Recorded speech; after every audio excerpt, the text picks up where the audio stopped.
नमस्कार दोस्तों, स्वागत है आप सभी का एग्जाम जीके में। इस वीडियो में समझने वाले हैं कोश का विभाजन। कोश का विभाजन से परीक्षाओं में काफ़ी क्वेश्चन पूछे जाते हैं। यदि आप किसी भी एग्जाम की तैयारी करते हैं तो इस वीडियो को अंत तक जरूर देखिएगा, जिससे आपको परीक्षा में बहुत ही हेल्प मिल सके।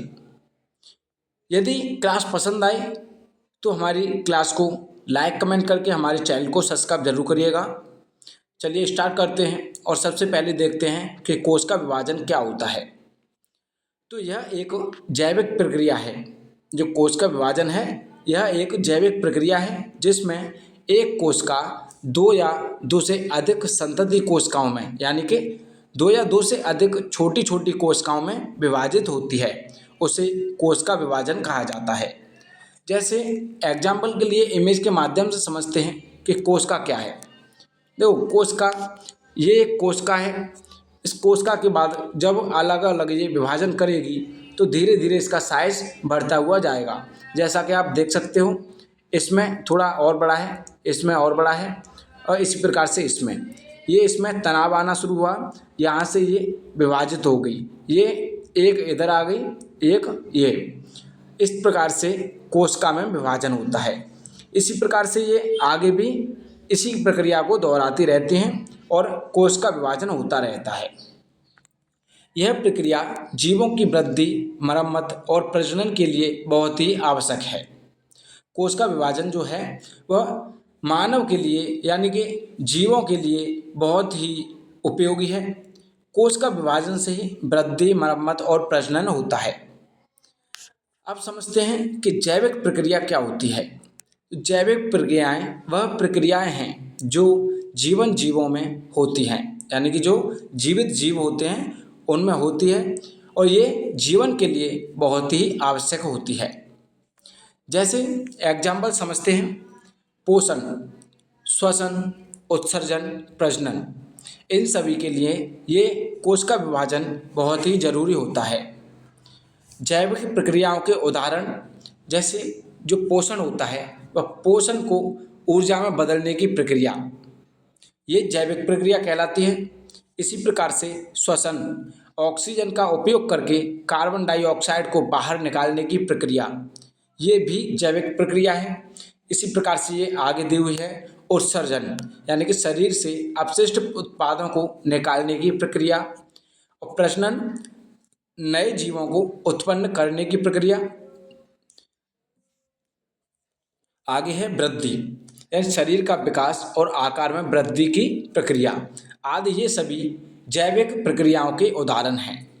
अब इसके बाद समझते हैं कि संतति कोशिका क्या होती हैं। तो संतति कोशिका वे कोशिकाएं हैं जो मूल कोशिकाएं यानी कि मातृ कोशिकाओं के विभाजन से बनी हुई हैं। ये मूल कोशिकाओं को ही मातृ कोशिका कहा जाता है। अब जो संतति कोशिका होती हैं उन्हें पुत्री कोशिका भी कहते हैं। तो इससे आप समझे होंगे कि संतति कोशिका क्या होती हैं। ये मूल कोशिकाओं से ही मिलकर बनी हुई होती हैं। जैसे एक इमेज के माध्यम से समझते हैं, ये मूल कोशिका है यानी कि ये संतति कोशिका है। यहाँ से ये जब दो भागों में विभाजित होगी तो ये जो कहलाएंगी, ये कहलाएंगी संतति कोशिकाएं। इसके बाद इससे जब आगे ये विभाजित होगी तो इसमें ये संतति कोशिकाएं कहलाएंगी। ये होती हैं संतति कोशिकाएं। इसके बाद समझते हैं कोश का विभाजन के प्रकार। कोश का विभाजन मुख्य रूप से 3 प्रकार के होते हैं। नंबर 1 असूत्रीय विभाजन, नंबर 2 समसूत्रीय विभाजन, नंबर 3 अर्धसूत्रीय विभाजन। सबसे पहले इसमें देखेंगे असूत्रीय विभाजन क्या होता है। तो असूत्रीय विभाजन में पहले मातृ कोशिका यानी कि मूल कोशिका का केंद्रक सीधे 2 भागों में बंट जाता है। उसके बाद इसके ठीक बाद कोशिका द्रव्य में संकुचन यानी कि छोटा होने लगता है और कोशिका द्रव्य भी बढ़ जाता है। ये इस प्रकार के कोशिका विभाजन में किसी प्रकार की केंद्रकीय घटनाएं नहीं पाई जाती हैं। यह अविकसित प्रोकैरियोटिक कोशिकाएं होती हैं। अविकसित होती है मतलब कि प्रोकैरियोटिक। इसके बाद आगे समझते हैं कि अविकसित के उदाहरण जो क्या हैं, जैसे जीवाणु, नीलहरित शैवाल, यीस्ट, अमीबा आदि। ये सभी प्रोटोजोआ में पाया जाता है, यानी कि ये सभी अविकसित पदार्थ होते हैं। जो अविकसित जीव होते हैं इन सभी को बोला जाता है, इनमें कोश का विभाजन नहीं होता है। आगे समझते हैं अविकसित कोशिकाएं क्या होती हैं। तो अविकसित कोशिकाएं प्रोकैरियोटिक कोशिकाएं हैं जो जीवाणुओं यानी कि बैक्टीरिया और नीलहरित शैवाल यानी कि साइनोबैक्टीरिया में पाई जाती हैं। अब इसके बाद समझते हैं प्रोकैरियोटिक कोशिकाओं में केंद्रक एक झिल्ली से घिरा हुआ नहीं होता है। ये जो अविकसित कोशिकाएं होती हैं इनमें जो केंद्रक होता है वह झिल्ली से घिरा हुआ नहीं होता है और वे दोहरी झिल्ली वाले कोशिकांग जैसे माइटोकॉन्ड्रिया और क्लोरोप्लास्ट से बना होते हैं। उन्हें अविकसित कोशिकाएं कहते हैं। यानी कि जो अविकसित कोशिकाएं होती हैं उनमें एक केंद्रक जो होता है वह झिल्ली से घिरा हुआ नहीं होता है और इनमें माइटोकॉन्ड्रिया और क्लोरोप्लास्ट के बिना होते हैं। उसे अविकसित कोशिकाएं कहते हैं। अब इसके बाद समझते हैं कि सूत्री या समसूत्री विभाजन क्या होता है। तो समसूत्री विभाजन कोश का विभाजन की इस प्रक्रिया की खोज वाल्टर फ्लेमिंग ने की थी और ये कब की थी? 1882 ईस्वी में। जो समसूत्री विभाजन है इसकी खोज वाल्टर फ्लेमिंग ने 1882 ईस्वी में की थी। इसके बाद समझते हैं कि सूत्री विभाजन एक प्रकार का कोश का विभाजन है जिसमें एक कोशिका विभाजित होकर दो समान संतति कोशिकाओं का निर्माण करती है। यानी एक कोशिका विभाजित होकर के दो छोटी छोटी कोशिकाओं का निर्माण करती है और इस विभाजन में गुणसूत्रों की संख्या मूल कोशिकाओं के समान ही बनी रहती है। यानी जो समसूत्री विभाजन होता है उसमें ये विभाजित होने के बाद भी इसमें जो गुणसूत्र होते हैं उनकी संख्या मूल कोशिकाओं के समान ही बनी रहती है, यानी कि ये आधी नहीं होती है। विभाजन के बाद बनने वाली नई कोशिकाओं में भी गुणसूत्रों की संख्या आधी नहीं होती है। अब इसके बाद समझते हैं सूत्री विभाजन के दो मुख्य भाग होते हैं। उनमें से नंबर 1 होता है केंद्रक का विभाजन और नंबर 2 होता है कोशिका का द्रव्य का विभाजन, यानी कोश का द्रव्य का विभाजन। ये इसमें पहले देखते हैं केंद्रक का विभाजन क्या होता है।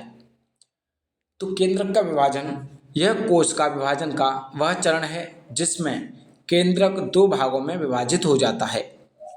इस चरण में गुणसूत्र संघनित होते हैं और विपरीत ध्रुवों पर चले जाते हैं जिससे दो नए केंद्रक बनते हैं। जो केंद्रक का विभाजन होता है उसमें एक केंद्र से दो केंद्र बन जाते हैं और यह सुनिश्चित करता है कि प्रत्येक संतति कोशिका में समान संख्या में गुणसूत्र हों। यानी जो केंद्रक दो भागों में बंटने के बाद यह सुनिश्चित करता है कि प्रत्येक कोशिका में, यानी कि प्रत्येक छोटी छोटी कोशिकाएं होती हैं उनमें समान गुणसूत्रों की संख्या हो। अब इसके बाद समझते हैं कि कोश का द्रव्य विभाजन क्या है। तो कोश का द्रव्य विभाजन यह कोश का विभाजन का वह चरण है जिसमें कोश का द्रव्य और कोश का अंगक दो संतति कोशिकाओं में विभाजित होते हैं। यानी कि एक कोश का विभाजन का वह चरण है जिसमें द्रव्य और कोश का अंगक दो छोटी छोटी कोशिकाओं में विभाजित हो जाते हैं। इस चरण में कोश का झिल्ली का संकुचन होता है और एक नया कोशिका भित्ति या कोशिका झिल्ली बनती है जो कोशिकाओं को अलग करती है। यह प्रक्रिया कोशिका विभाजन को पूरा करती है और दो नई संतति कोशिकाओं का निर्माण करती है। अब इसके बाद समझते हैं कि अर्धसूत्री विभाजन क्या होता है। इससे पहले उम्मीद करता हूं कि जो समसूत्री विभाजन होता है वह अच्छे से समझ में आया होगा। इसके बाद चलते हैं अर्धसूत्री विभाजन। तो अर्धसूत्री विभाजन एक विशेष प्रकार का कोश का विभाजन है जो लैंगिक प्रजनन करने वाले जीवों में होता है और यह युग्मकों यानी कि स्पर्म और अंडा के निर्माण के लिए जिम्मेदार होता है। यानी कि मनुष्यों को इसमें इसका जो स्पर्म और अंडा होते हैं उनके निर्माण के लिए बहुत ही जिम्मेदार होता है अर्धसूत्रीय विभाजन। इसके बाद आगे समझते हैं कि अर्धसूत्रीय विभाजन के दौरान गुणसूत्रों की संख्या आधी हो जाती है, जिससे द्विगुणित कोशिकाओं में अगुणित कोशिकाएं बनती हैं। उदाहरण के लिए समझते हैं कि मानव में क्या होता है। जो मानव में अर्धसूत्रीय विभाजन होता है वह कैसे होता है कि मानव में लैंगिक कोशिकाएं यानी कि स्पर्म और अंडा अर्धसूत्रीय विभाजन द्वारा बनती हैं। इन कोशिकाओं में 23 गुणसूत्र होते हैं, जबकि शरीर की अन्य कोशिकाओं में 46 गुणसूत्र होते हैं। अब पौधों में कैसे कार्य करती है, तो कुछ पौधों में अर्धसूत्रीय विभाजन परागकण और अंडाणुओं के निर्माण में होता है। ये युग्मक भी अगुणित होते हैं। अब इसके बाद समझते हैं परीक्षा उपयोगी प्रश्न यानी कि महत्वपूर्ण बिंदु जो परीक्षाओं में प्रश्न पूछे जाते हैं। उन सभी प्रश्नों को देखते हैं एक नज़र में। सबसे पहले पूछा जाता है कि समसूत्रीय विभाजन की खोज किसने की थी, तो इसका राइट आंसर वाल्टर फ्लेमिंग ने। अगला पूछा जाता है असूत्रीय विभाजन किसमें पाया जाता है, तो असूत्रीय विभाजन प्रोकैरियोटिक कोशिकाओं में पाया जाता है, अभी आपने पढ़ा है। आगे अर्धसूत्रीय विभाजन की खोज किसने की, तो इसका आंसर हो जाएगा फार्मर तथा मूरे ने। अगला आता है शरीर की सबसे छोटी इकाई क्या है, तो इसका शरीर की जो सबसे छोटी इकाई होती है वह होती है कोशिका। अगला कोशिकाओं को सबसे पहले किसने देखा, तो कोशिकाओं को सबसे पहले रॉबर्ट हुक ने देखा था और ये माइक्रोस्कोप द्वारा देखा गया था। आगे पूछा जाता है मृत कोशिका की खोज किसने की थी, तो इसका राइट आंसर है रॉबर्ट हुक ने। अगला क्वेश्चन जीवित कोशिकाओं की खोज किसने की, तो ये ल्यूवेनहॉक ने की थी। अगला क्वेश्चन कोशिका का अध्ययन क्या कहलाता है, तो कोशिका का अध्ययन जो होता है वह साइटोलॉजी कहलाता है। अगला क्वेश्चन दुनिया की सबसे छोटी कोशिका क्या है, तो दुनिया की जो सबसे छोटी कोशिका है वह है माइक्रोप्लाज्मा। और वहीं अगर सबसे बड़ी कोशिका की बात करें तो दुनिया की सबसे बड़ी कोशिका होती है शुतुरमुर्ग के अंडे की, यानी कि ये कोशिका शुतुरमुर्ग के अंडे के अंदर पाई जाती है। अगला क्वेश्चन मानव में सबसे छोटी कोशिका क्या है, तो अगर मानव में सबसे छोटी कोशिका की बात करें तो वह होती है शुक्राणु कोशिका। दोस्तों वीडियो पसंद आई हो तो वीडियो को लाइक कमेंट करके अपने दोस्तों के साथ शेयर करें और हमारे चैनल को जरूर सब्सक्राइब करें।